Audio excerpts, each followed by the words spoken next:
Hello, hi everyone, and welcome to our webinar. This week we are hosting a Superintendent's Roundtable to share a lively discussion on COVID-19 issues impacting school in the fall.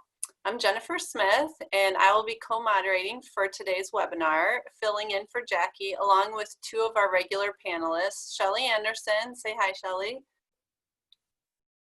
And Dana Fattore Crumley. Say hi, Dana. Good afternoon, everybody. And we are very thrilled to be joined by three superintendents. Dr. Melissa Kaczkowski of Glen, Ellyn School District 41. Say hello. Hi, and you got the name right. You could tell I was nervous. Dr. Joylynn Pruitt-Adams of Oak Park and River Forest High School District. Say hi. Hi, everyone. And Dr. Susan Zola of Champaign Unit 4 School District. Say hello. Good afternoon. Great. So today we will be discussing COVID-19 issues impacting school in the fall, as I mentioned, and we will be answering your questions during the second half of the roundtable. So please share your questions using the Q&A function that you'll find in the middle of your screen. If you use the Q&A instead of chat, that will really help us identify responders. So please do use the Q&A. I want to highlight before we begin that we are excited next week to be joined by a special guest Chief Human Resource Officer Toya Campbell from Evanston Township High School District, and she will be joining our regular panelists to discuss labor and employment issues ongoing with the COVID crisis. And as always, if you find yourself looking for more information or if we're not able to get to your questions today, please reach out to one of us for more information. If you missed any of our webinars, you can find them on our website, franczek.com, and you can also find more information about our webinars, alerts, blogs, podcasts. So with that, let's jump in. First of all, in talking and prepping today, it just makes you realize all the different factors that go into planning for fall. And so to get us started, we wanted to hear about each of the different school districts represented by their superintendents today, because all those differences do plan in a myriad of ways. So Dr. Pruitt-Adams, I'll start with you. Can you tell us a little bit about Oak Park and River Forest School District? Sure. Oak Park is located in Oak Park, Illinois. We have two feeder districts that feed in. We have District 90, which is in River Forest, and District 97, which is in Oak Park. Our student population is approximately 3,500 students. Our demographic breakdown, we have approximately 55% white, 23% Black, 12% Hispanic, 2% Asian, and then the 8% other. And our free and reduced lunch is approximately 19%. And we have 18% special education population. Thank you. And Dr. Zola, can you tell us about Champaign School District? Absolutely. Champaign serves over 10,350 students each year. We're a unit school district, pre-K through 12. We have 19 campuses. We're located in the heart of the Central Illinois, home of the University of Illinois for those Illini. ILLINI. We have about 35% of our students are Caucasian, another 35% African American, 13% Latinx, about 36% of our students receive free and reduced lunch support. And we are a growing community, currently $269 million in referendum projects to rebuild 9 different campuses and fields. So exciting times. And Dr. Kaczkowski, can you tell us about Glen, Ellyn School District? Sure. District 41 is located in Glen, Ellyn, Illinois, but we serve pockets of our surrounding communities such as Glendale Heights and Lombard. We are a feeder district to Glenbard High School, District 87. And we are about 3,600 students and mid-20s% for our free and reduced numbers. Just want to say thank you to Susan because I am a graduate of U of I, but I did all of my student teaching in Champaign schools. So thank you for that connection. Great. Well, it's hard to believe now, but the law changed. So leading into this period that we've had, this remote learning, it's hard to believe, but the law changed only less than a year ago to even allow districts to think about e-learning programs. Before that, it wasn't even allowed by law, which is crazy considering our last 3 months. One question I would ask is, did your school districts have e-learning plans before the school closure, and what preparation had you done that maybe helped leading in? Maybe I'll start with Dr. Zola. Sure, we did. We had some initial conversations due to the students that we represent and the inequities that eventually came to be true around access to both computers and also just the access to the Wi-Fi. We did not develop an initial plan. So March 12th, 13th, we started in on a remote learning plan. As you know, as colleagues both in LUDA and the larger just networking of superintendents, there were several excellent examples, but we were not an e-learning district, and we did develop a remote learning plan using some of the planning days, spring break. And so when students returned, we were online supporting and serving, distributed over 4,000 Chromebooks, set up hotspots, learned front and center what inequity looks like in a community in terms of who has access outside the regular buildings and who does not. So we've learned a lot, and we know moving forward, we're going to need a much more robust platform, a common platform, and a way to really access and serve all our students when they are working outside the physical space of a school. Great. And Dr. Kaczkowski, what was your lead in as far as e-learning plan? Right.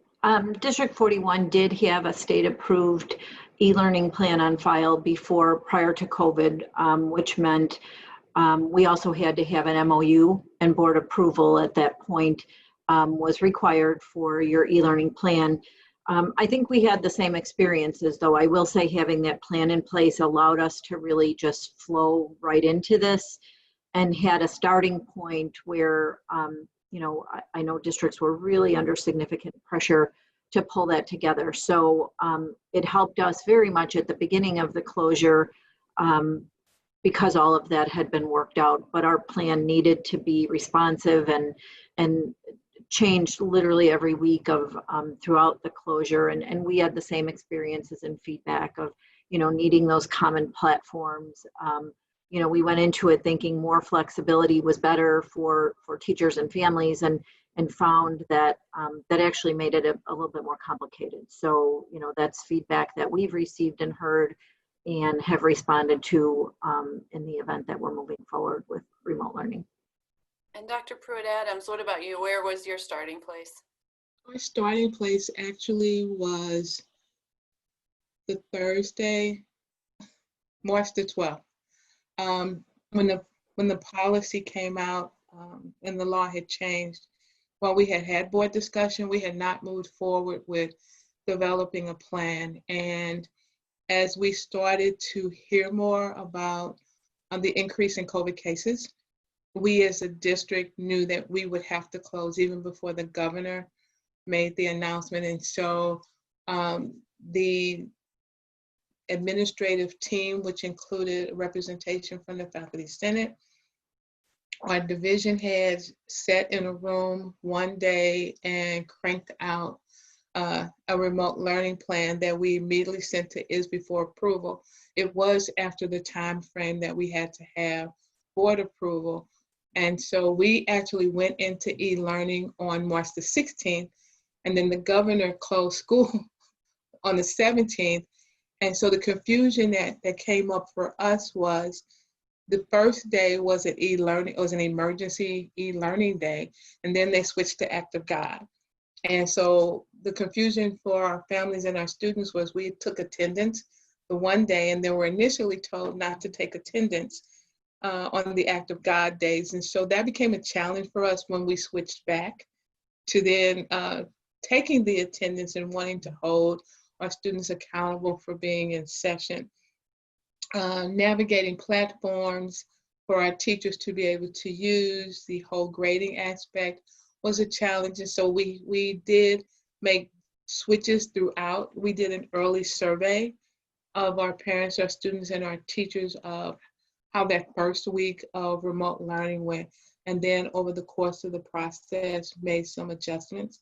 We've learned from that as we move forward and have done some surveys and really looked at how, as we look to next fall, what will that look like for us? But I do say that the teacher input, the representation of administration and the voice and working together to make it happen is what got us through the year, actually. Well, that's you each mentioned different learning curves during the spring, and could you talk about what lessons you did learn that you're carrying forward as you're planning into fall? And Dr. Kaczkowski, I'll start with you. You know, I think we learned and discovered just the need for patience and to be graceful with staff and with families and compassionate. You know, the feedback we were getting was really split down the middle of some people wanted more rigor, you know, families wanted more rigor and more structure and more assignments, and some were begging us to ease up. So our matrix was developed weekly by my assistant superintendent, along with instructional coaches. We did that so that there was consistency across the grades and across the buildings in our elementary schools, and also so that teachers could spend their time focusing on and prioritizing engaging with kids. So it was very different than, you know, what planning is for teachers usually, and how much they are involved with the planning. You know, we learned about efficiencies that this has definitely taught us that there are things we can do different and better. But really just the importance of flexibility and not assuming that what one family needs, the next family needs. And, you know, parents really wanted access to more live virtual instruction, and how really difficult that is in an elementary world. It's just a whole different skill set, a whole different comfort level. You need that consistency and platform. So I think, you know, what we learned is how much misunderstanding there really is about what e-learning is and could be, and remote learning. You know, it was meant to be, you know, for snow days or weather-related closings, not for this extended period. So I think just, you know, the one thing is flexibility and assuming that, you know, your ability to be responsive to one family is actually counter to what another family needs. So your model and your matrix needs to have flexibilities built in, both for staff and for families.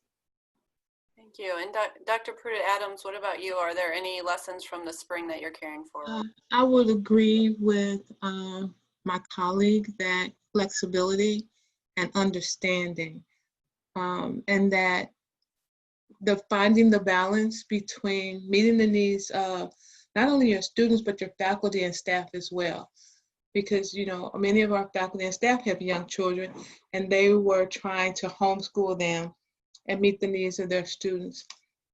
One of the lessons we learned too was the difficulty of navigating the support services that we needed to provide, not just the social emotional support services for our faculty and staff, our students, but meeting the needs of our special needs students in terms of speech, occupational therapy, physical therapy, and how do you do that remotely? And so that was a challenge, but a learning curve for us as we move forward to make sure that we try to have the most comprehensive learning plan for our students, but also that's going to meet not just their academic needs, but their social emotional needs as well. And then the challenges of some of the ancillary classes, the elective, the art, the music, the PE, and how we meet those challenges as well. And so as we move forward, really trying to develop a schedule that will address those. Dr. Zola, same thing. Any lessons you're carrying forward?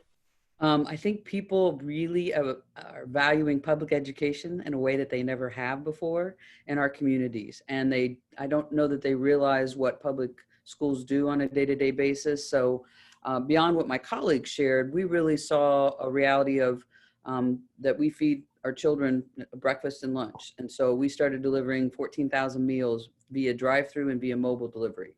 As I articulated, we distributed over 4,000 Chromebooks to level the playing field on who did and didn't have. We were 1-to-1 at high school. Next fall will be 1-to-1, 6-12. And then for homes that need Chromebooks, those will be in place as well for our elementary students. We had to distribute learning tools, school supplies to our homes as a part of the work. So we just had to start leveling the playing field and recognizing that this is half of our students' reality on a day-to-day basis. And I think those were big takeaways, is that public schools do so much more than just teach reading and writing. And I also think that the impact that we'll see in the fall around the need for social emotional supports for staff and students will become paramount as we see what the reentry looks like. But we know that the distance that they've experienced since March to not see teachers, not see their friends, those are going to be strong variables in the fall as we thoughtfully think about the reopening. Can I add to that? Please. One of the other lessons we learned is the need for ongoing professional development in the summer. That is going to be focused on the social emotional. How do we respond to the trauma that everyone has experienced? And then how do we help front load our staff on the different platforms that are out, learning platforms to support next school year? Great. I'd like to chime in too.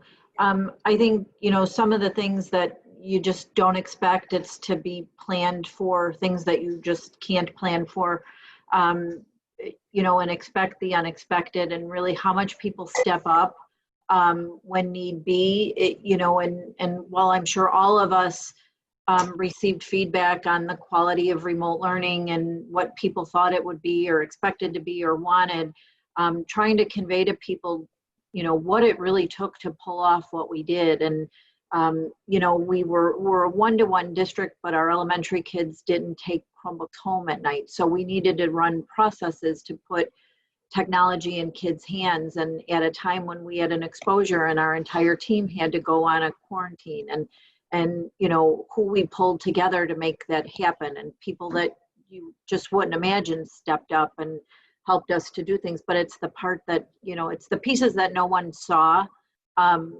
So I think what we learned is just, explain the why and explain how much work was going into this behind the scenes is more than I think any of us could ever, share with people to give them a true picture of this. This is far more time consuming and difficult than being back in school in person. So many of us have neglected our own families and kids, and because that's just what it takes. So the perception that somehow that this has been easier on school staff is a perception that we've worked very hard to correct, because our experience was that this was not easier on any single person that stepped up to make this happen. Yeah, Well, that's really a good lead into the next. I was going to ask about your key collaborators, who have been the key sources, groups, hopefully legal counsel maybe was helpful from time to time, but who have you been collaborating with to help the process, or I'll put it that way. Dr. Zola, maybe could you start? Sure. Yes, Franczek. We love our Jennifer Smith, Brian Crowley, Sally Scott trifecta, and so we certainly use our legal guidance. Certainly, the Board of Education is kept abreast weekly of sort of the thinking. We did back up to a spring break, which gave us everybody obviously wasn't going anywhere, so we had some free time, if you will, that wasn't calendared up. So the cabinet, the superintendent's cabinet, voices, representative voices from CFT, our Federation of Teachers leadership, our CESP, our support staff leadership, certainly representative principal voices. So there's the obvious internal stakeholders, but the YMCA, the United Way, the Community Foundation, the CU schools, a ministerial group. There were so many people that wanted to lean in and step into that space once they saw the sort of actual gaps just around meeting the basic needs of our children and their families. And so I think it was another powerful example of the value of public schools in our communities and the support that we receive both internally and beyond that, our community partners, to make sure that our students and our families had what they needed during this time when we weren't seeing them in the regular school model. And Dr. Kaczkowski, I know that in addition, you've collaborated with other districts. Can you tell us a little bit about those networks? Sure. You know, I would agree with Susan, our community partners, I just can't even speak highly enough about how people surfaced and wanted to do all that they could to help and have sustained that help. In addition, as a county, we're very fortunate in DuPage to have a regional office that really does prioritize collaboration. And so we meet as a countywide group of superintendents every week. Sometimes our conversations are, in addition to that, but then also as a feeder system, we're meeting weekly. And it's really just to try and stay on top of the information because it's been ongoing and ever changing, and to pick each other's brains. This is not a time to try and reinvent the wheel. Everybody brings good ideas to the table. So we've been brainstorming all along, and, we'll continue to, I'm sure.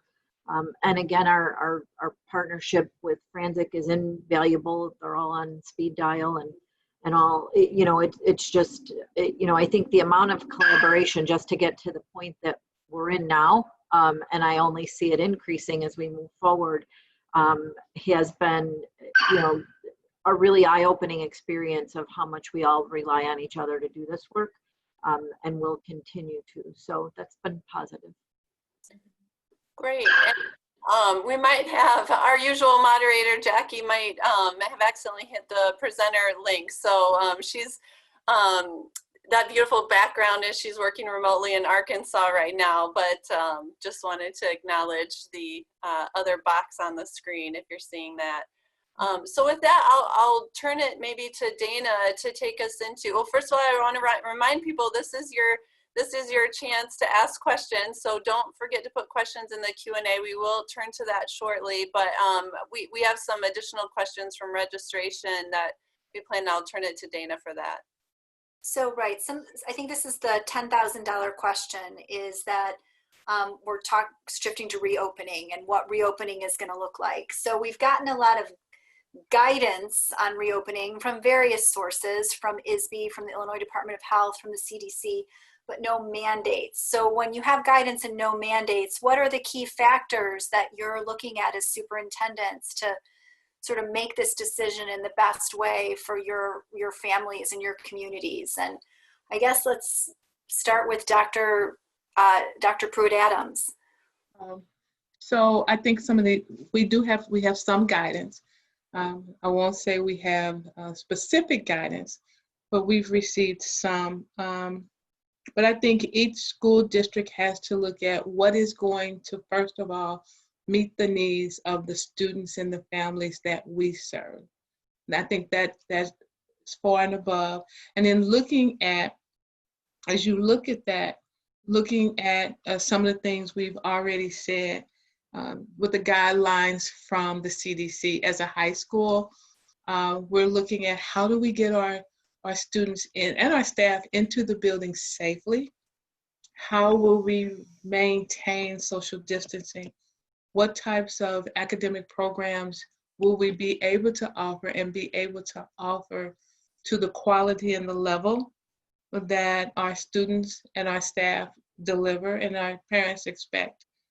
And so as we start to move forward to take things into consideration, not only are we looking at the health, life, safety aspect, we're looking at the teaching and learning aspect of the work, the focus on equity. Our district is highly focused on equity. What does that look like in terms of meeting the needs, not of some of our students, but all of our students? We're looking at the aspect of the social emotional, our SPED aspect, and our employee. How do we maintain all of that in terms of our facility needs? And so we have a group that's looking at 7 different components as we move forward with our planning, and hoping that we get the guidance that we will need.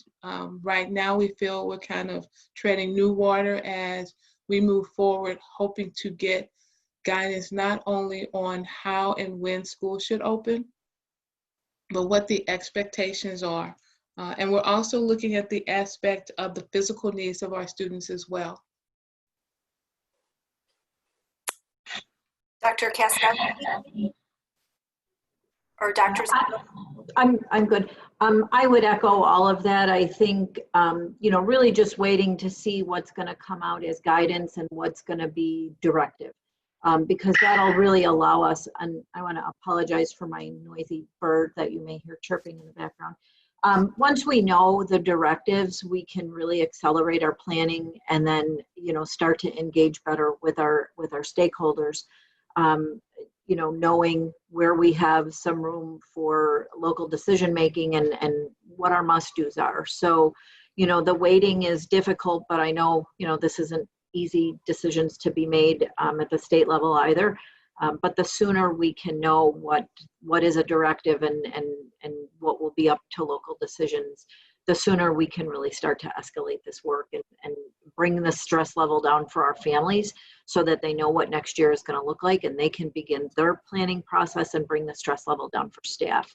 But I would agree with Joylynn. It's our obligation is still to do the very best for our kids, regardless of what the directives are or aren't, with the goal of we want them all back in person as much as possible as soon as it's safe to do that. So, I think it's staying on top of the information and just knowing that, we may think we have everything nailed down and then that information may change as August gets closer. But, I would agree, working with the lack of information has been challenging, but I think everybody's in the same boat.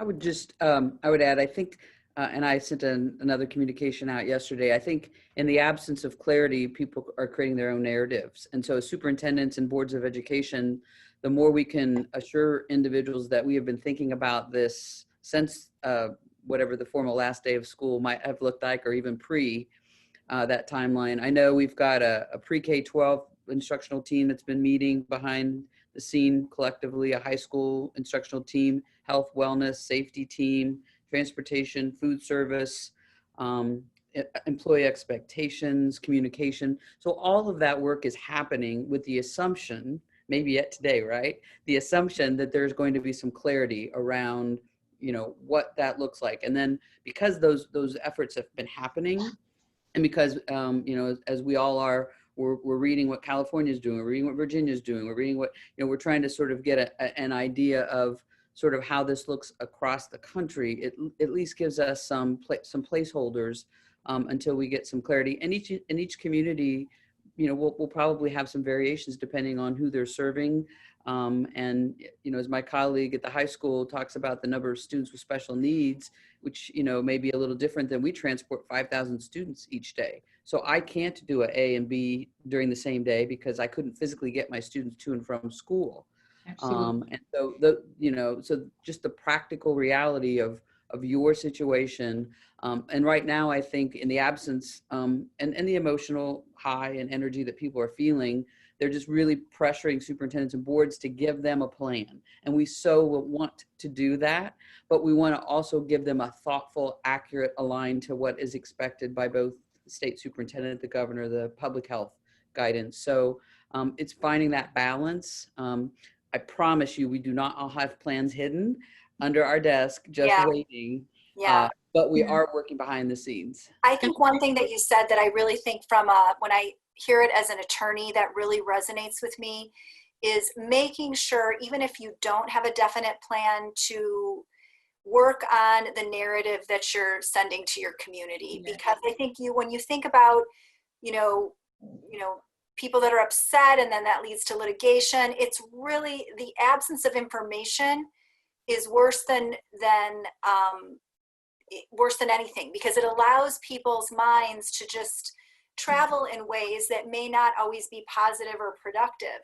So I think sharing those, like we've thought of this and we're thinking about this and we're thinking, and it doesn't mean you have to commit to anything, but just to show that you are reflecting on all the different scenarios and putting that out there, I think is so important. It's reassuring. I will say it's reassuring to me as a parent. So I will sort of put that out there. But I also think from a legal perspective, it's critical. You know, it came across during the last quarter when we were in COVID. We increased our communication and did a weekly update to parents.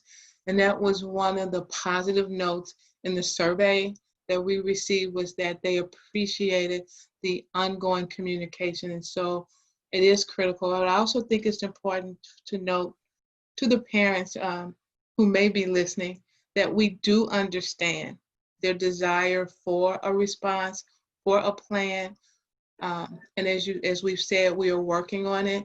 We do understand their feeling of anxiety, their feeling of urgency, but we do want to deliver a plan that is solid, that we each believe will meet the unique differences for each of our school districts, and that we're asking for some patience, that it is coming. Dr. Pruitt-Adams, you raised a really good point that I wanted to ask all three of you about in terms of what you're hearing from your community in response to those communications, and if you're sending out surveys. I know it looks like Oak Park did send out a survey to their families. What about the other districts? Have you done that as well? Yeah, I'll jump in if that's okay. We too have ramped up our communication in different modes. And while I'm not a huge fan of social media because it can be misused, I did start a superintendent's Facebook page because our parents predominantly prefer to receive information on Facebook, and for the purpose of information sharing. And it's easier to have short, two-way communication using that platform as long as it's done appropriately. And the vast majority of parent feedback so far, I know it was welcome, because I think in 2 days of having it open, there's hundreds of people already on it. So people are just eager for information any way, shape, or form that they could get it. So I agree, sharing what you can. We've talked at our board meetings all along about there's potential for 3 models for reopening, and a likelihood or a possibility that we may be in all 3 models in the course of the school year. And that's a daunting task to plan for, but giving parents an idea of what is being talked about and what the possibilities are, and suggesting that you look into daycare options if daycare is a reality for your family. Don't wait till the end of July, because that's just going to put people in a tougher spot and make it more stressful. So sharing what we can, absolutely, or what we know, and then also sharing here's some likely scenarios. The feedback has been very positive. So I'm going to really push myself out of my comfort zone and try some Facebook Lives and almost do a town hall kind of virtual meeting when we have some real information to move forward with.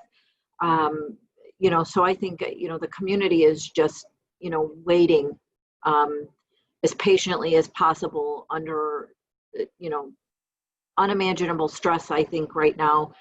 So are our staff members. So, as much as we can communicate what we know is very, very helpful, and take some chances and some risks with our communications. Definitely going to do that just to open it up for communication to go to parents in the way that they need it and the way that they want it. We're doing a survey. We're doing 2 surveys.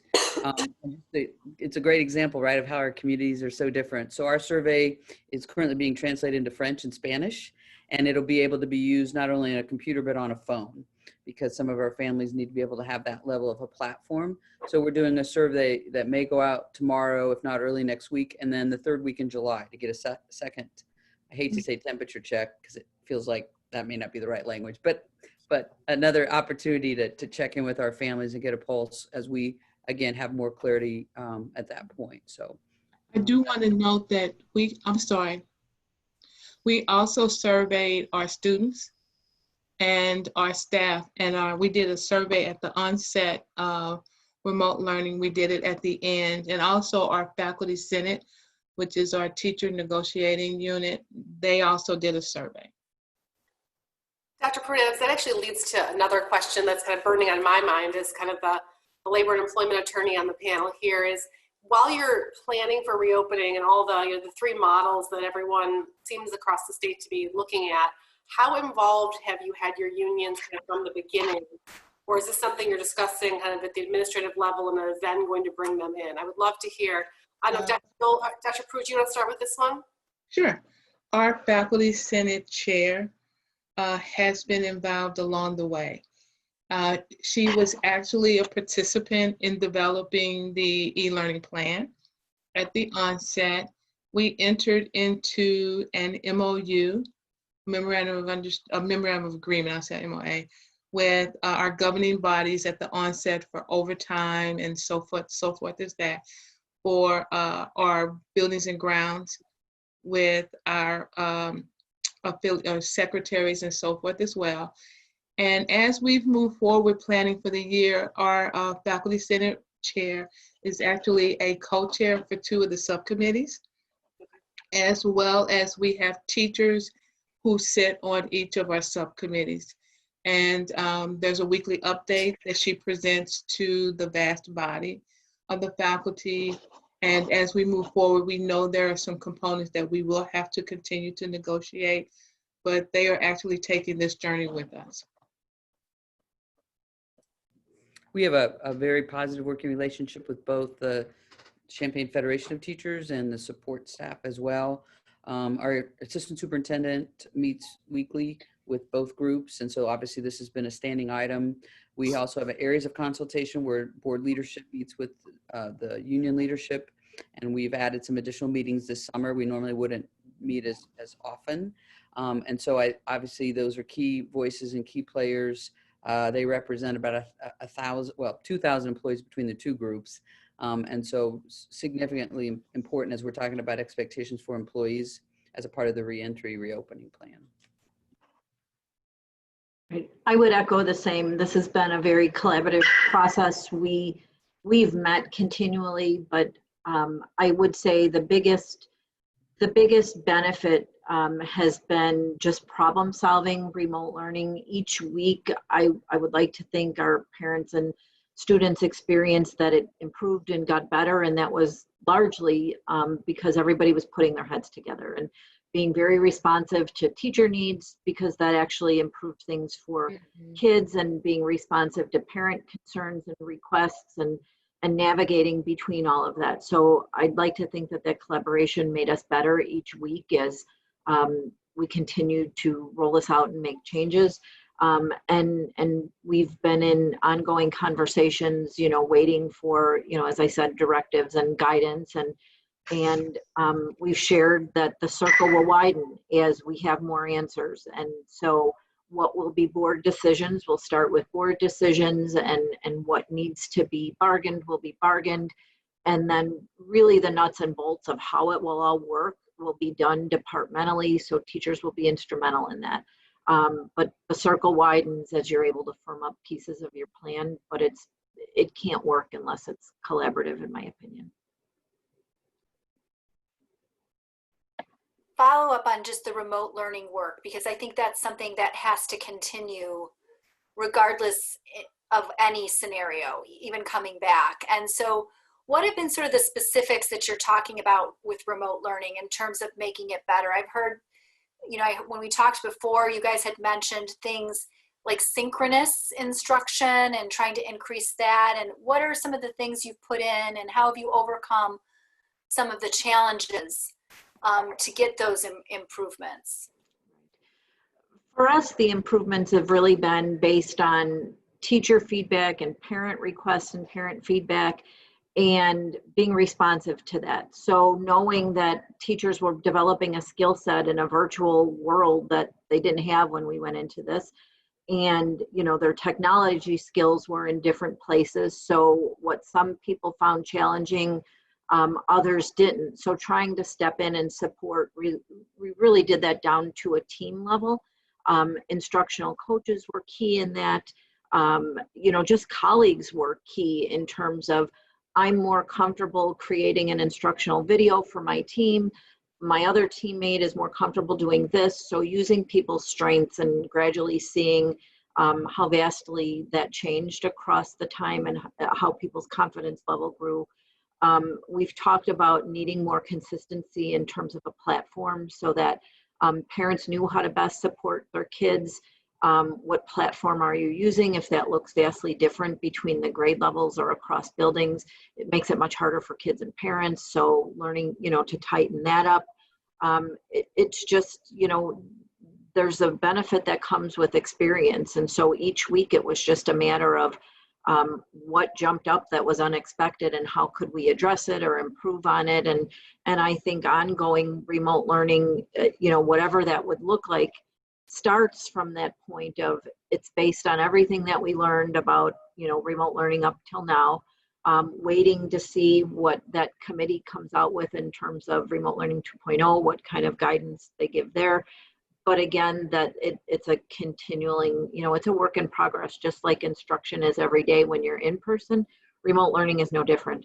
It takes a tremendous amount of planning and engagement by everybody, even though maybe that piece is not as visible as when you envision, a teacher with 26 kids physically in their classroom. So, it will continue to be a work in progress, but the starting point will be based on everything that we've learned. So when I think of where we were and where we ended, significant improvement, even if it's just in, teachers' confidence.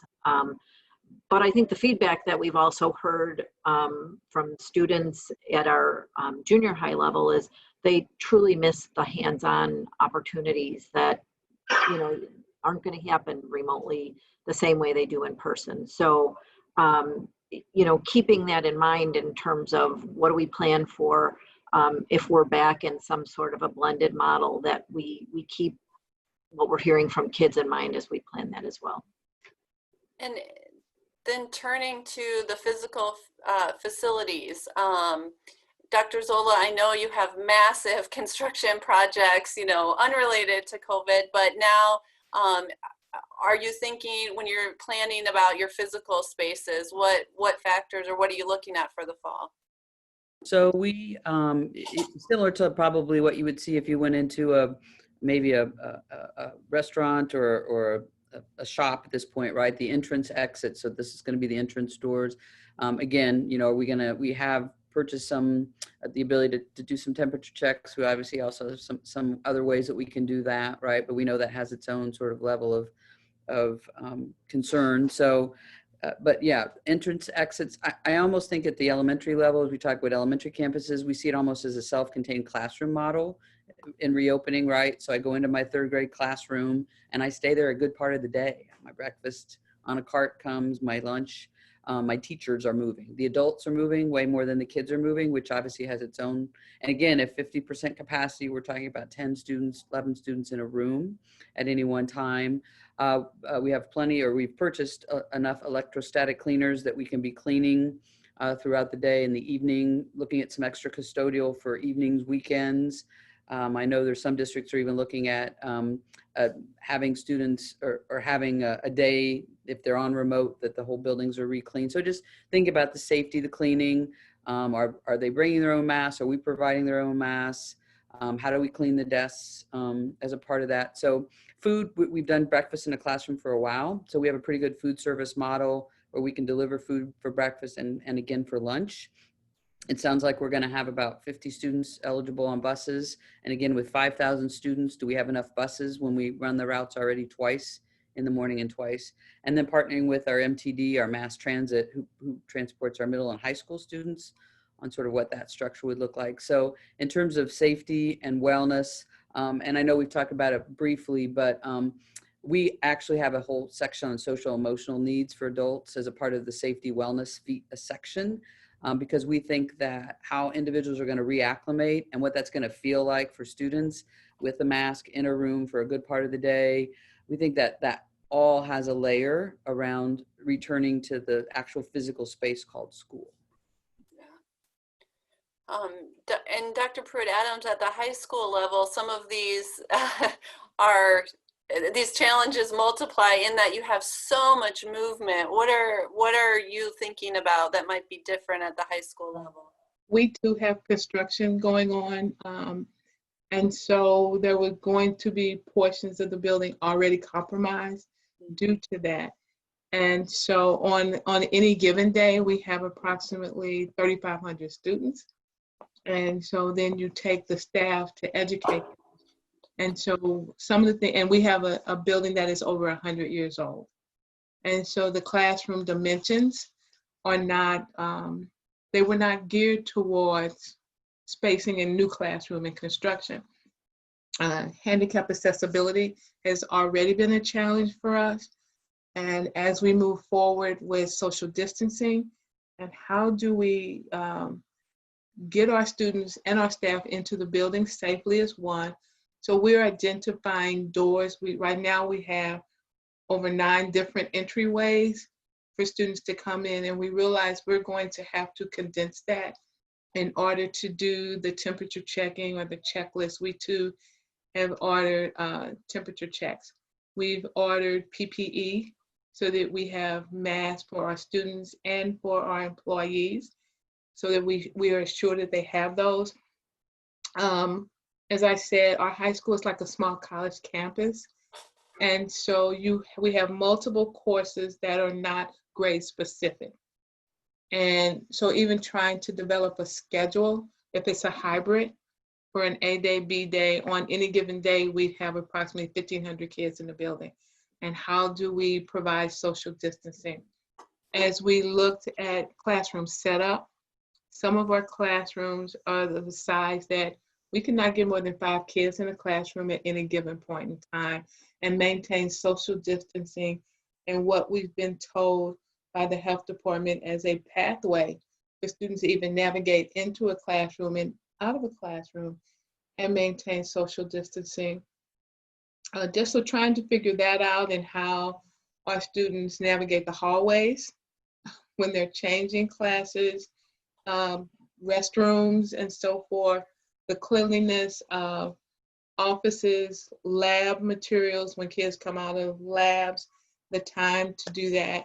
The loss of instructional time is huge for us in just trying to get our students into the building and where they should be, and then how do we navigate the transition from one class to another? Because in our building, we can't have the teachers travel for every class just by virtue of the materials that are needed for each class. And that's a big challenge for us. Our field house was, I think, the first field house built for a high school in Illinois, and so the ventilation is not the best. So how do we conduct our PE classes in there? And then we have a lot of classrooms that are in the core of the building that don't have windows. And so the challenge of how we adequately provide quality air. There's some of the challenges that we are now looking at as we plan for next school year. I think that to the question or conclusion, we got a question in the Q&A section that I'll shoot to you, Dr. Zola. The way I would summarize it is, I mean, we just heard about a lot of challenges, and in fact, I mean, some students for a wide variety of reasons actually had a very positive experience with remote learning, and it was a really good thing for some. Are any of you looking at what models, or are any of you considering allowing that as an option? Right. You know, I think, again, I hate to say waiting on the guidance, but, you know, I think all of us are planning around, you know, you're going to have families who are just ready for their kids to come back to school. They need to come back to school, get them in fully. And then you're going to have families that aren't as comfortable. So determining what, you know, the capability to offer option for families. And so again, we're thinking through and working through all of those logistics. I absolutely agree.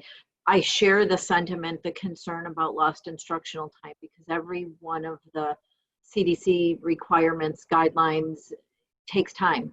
You know, reminding kids about social distancing and dealing with that as a classroom teacher for the kids who are in person, you know, just staying on top of masks and how far are you away, you know, cuts into your instructional time. But the temperature checks and bathroom breaks and all of that as well, you know, just the concern of how long will it take to get kids into the building if we're doing the temperature checks at school upon arrival, and how does it slow down the bus if somebody shows up to get on a bus and they don't have a mask. So, I agree. And I think those are things that each, will get better as this moves on. But all of that adds time to your bus route and just your ability to move kids into your building and then back out of the building. So again, if we're on more of a blended model, understanding that there will also be these other expectations that take time away from instruction. And so working on how to optimize your time with kids is key for us right now. And Dr. Zola, I know whether or not there's a model, you've been looking at this, whether possibly maintaining e-learning. What can you tell us what you're thinking around that is? So we've offered in Champaign for several years an alternative academic academy for students for whom the comprehensive 1,500 student high school did not serve them well. And they've had great success in the Novak Academy model.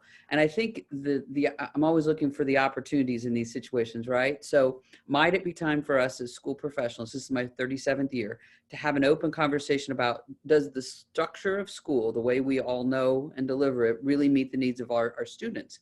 And does this not open an opportunity where I have three children. I have one who was so independent, she would have never hardly needed to go to high school except for labs. I have a middle one who would have needed to be a 50 to, and I have a student with special needs and he needed to go every day.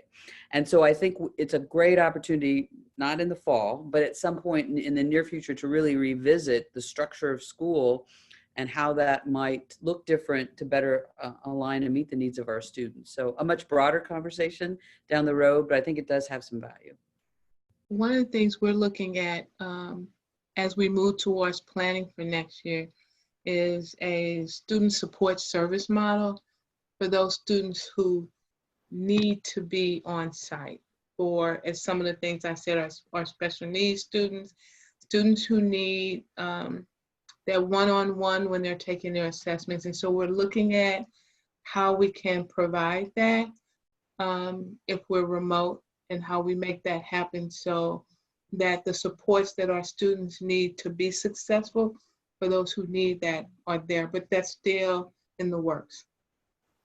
Yeah, we did get some questions. Shelli, I want to shoot a question to you about in listening and planning for this, transportation is obviously such a huge factor, especially for so many districts where that is the critical. I mean, if you don't get kids to school, they can't be at school, obviously. So Shelli, do you have any thoughts about how school districts are handling or legally could address the limitations on transportation?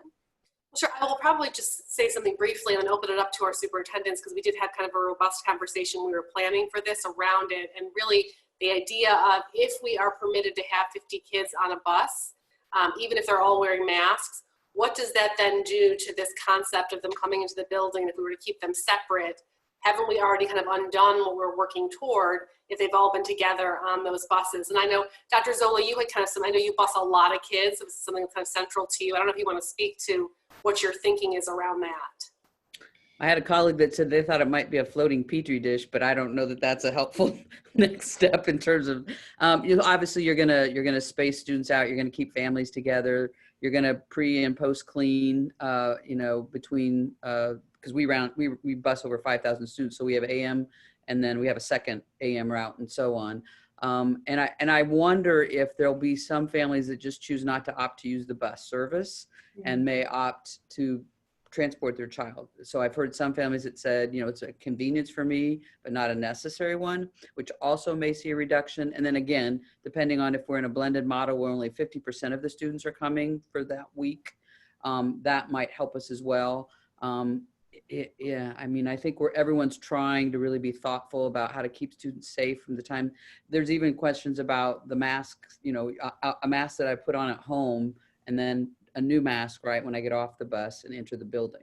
So it's all those touch points that I don't know most of us are not experts in the medical field, but we do know it's important to keep students safe and build the confidence of our families that we're able to do that. Yeah, and I think we only have about 5 minutes left, but one question that did come in that I know is kind of top of mind of most administrators, especially HR administrators, deals with the issue of how do you deal with staff who are feeling uncomfortable about coming in. And I think a few of you mentioned that you had done staff surveys, which can be a dangerous tool depending on what the answers are that you get and if you can actually implement what the majority wants. But in terms of how you're thinking about that or planning on dealing with it, I guess we can start with you, Dr. Pruitt-Adams. Have you been thinking, or have you have staff already in the building, and how are you looking to handle that? We do have some staff in the building. Our buildings and grounds staff are in the building because we have some construction going on and we're trying to get some major cleaning done again. Our safety and security staff have been there on a reduced basis. And then our food service staff has come in. Our hope is to gradually bring in our 12-month staff. And so we're looking at, we're actually doing a walkthrough on Monday to see, look at each individual space to see where can social distancing be accomplished and where it can't be with regards to staff coming in over time. The other piece is we have a lot of young parents who have small ones who have voiced a concern about really coming back at this point in time because they have little ones, like newborns at home. And then we have employees who are aged and medically compromised who have some concerns. So we're really looking at what employees can continue to do work remotely and how can we accommodate that. And then how can we support those who may have to do some type of virtual teaching, but that is one of the subcommittees that we have assembled, is how we meet the needs of our employees. Yeah, I would agree. I think, you know, we're now able to have up to 10 people in a space. We're taking a very gradual step in there. I don't see a point of taking unnecessary risks. You know, but I think it's about communicating. When people find out the work that our buildings and grounds team has done over the summer to ramp up the cleaning and install sneeze guards and just the healthy supply of PPE that we've been able to build over time, I think it's sharing that information so that people know all of these different aspects have been thought about. And then, you know, that's really where your HR person or department is key.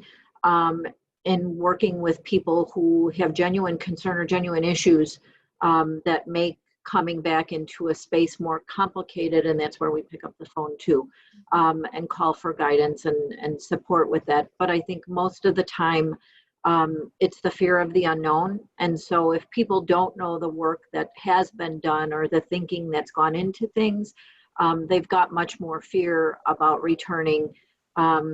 But it is really difficult to step into a space, you know, there's just, you know, mentally when you've not been in a space for so long, you know, and so understanding that for people as difficult as a shift as it was to get used to working remotely, it's going to be equally as tough getting used to, you know, it's going to cause everyone to relearn how they're going to do their job. Again, in a work environment, but all of the rules may change because of what our return and reopening looks like. So, I mean, patience and communication is just absolutely key. And then thinking through all of those details, you know, there is great guidance out there if you pull it all together from all of the different organizations. It's just an overwhelming amount of information. So that's where I keep going back to, there's no need to reinvent the wheel. We may have thought of something and we should be gladly sharing it with somebody else, because I'm going to pick up the phone and call somebody else when I can't figure something out. So I think the amount of sharing that has already gone on has been a wonderful support. I think all of us know we could pick up the phone and call any of our fellow colleagues and ask for help or run a question past them. And if they've figured it out, they'll share it. Thank you. Dr. Zola, in the last few minutes we have left, can you share anything about kind of your staffing plans or issues you're facing? So we saw over the summer, we had about 500 staff that were working in different spaces. And so as those questions came up, we directed them directly to the HR team. And then HR worked directly with Sally Scott, in this case, or Brian Crowley on most of those specific questions. So we thought it was best to just funnel all of those through that office. And that way, if there was medical information that needed to be provided or accommodations, it would be done in a very consistent way, regardless if you're serving in a custodial, teacher assistant, secretary, or whatever those roles were. So we think we have a pretty good model, and obviously that model will just be replicated as we get ready to reopen in August. Well, I just want to thank each of you so much for, I mean, just what you were sharing about collaborating. I hope that this was just a little window into some collaboration and possibly could give our community some ideas, because each of you are such wonderful leaders that we really respect working with you, and we appreciate your sharing all your insights on this difficult topic. So with that, we'll thank our participants and see everyone next week. Thank you. Thank you.